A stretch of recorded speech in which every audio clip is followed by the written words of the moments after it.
Hey everyone, Dr. Nash here. I wanted to talk today in our Connection Bite series about the connections between the gut microbiome and the neurotransmitter serotonin.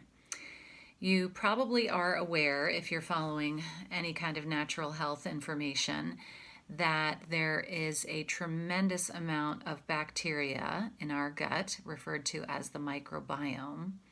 It actually contains trillions of bacteria, more bacteria in our gut than there are cells in our entire body. And many of these bacteria modulate or help control the levels of production of certain chemicals, in this case, neurotransmitters. And today I just wanted to focus on serotonin. I can make some other videos about dopamine and GABA and some other important molecules that affect the body as well. But serotonin is particularly of interest because 95% of the body's serotonin is manufactured in the gut. And this means that when you take antibiotics or you have any kind of gut infection, a gastroenteritis or imbalances in the microbiome from low amounts of stomach acid or a condition called SIBO, which is small intestinal bacterial overgrowth, any kind of dysbiosis or disruption in the microbiome can absolutely affect your gut's ability to produce healthy levels of serotonin. We know that serotonin plays a really important role not only in various mood disorders, especially depression. Obviously, one of the main medications that are used in depression or antidepressant medications are serotonin reuptake inhibitors, SSRIs, like Prozac and others.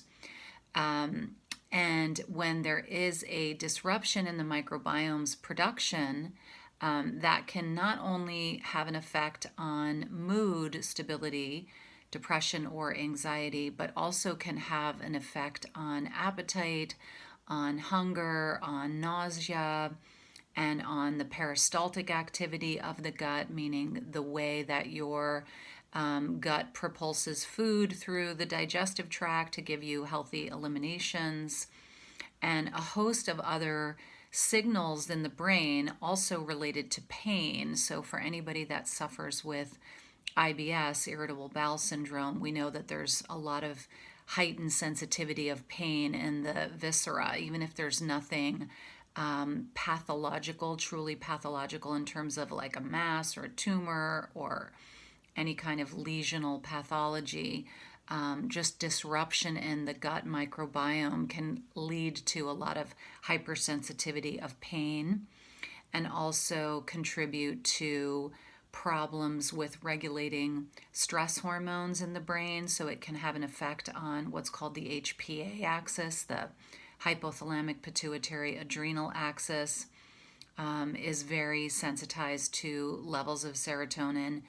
And also the vagus nerve, which is commonly associated with healthy levels of GABA, but it can also be affected. The vagus nerve can be affected in terms of serotonin production in the gut as well. And the vagus nerve also plays a huge role in all kinds of healthy physiological functioning, especially one's ability to relax and, manage stress. So these are some of the connections that serotonin plays with the brain. And if you have questions, please feel free to post them below. I will also post, there's been a plethora of studies about the connection between serotonin and the brain, and it's often referred to as the gut-brain axis. But I'll post some of the more important reviews, research reviews that I think are helpful and easy to understand. Okay, thank you very much.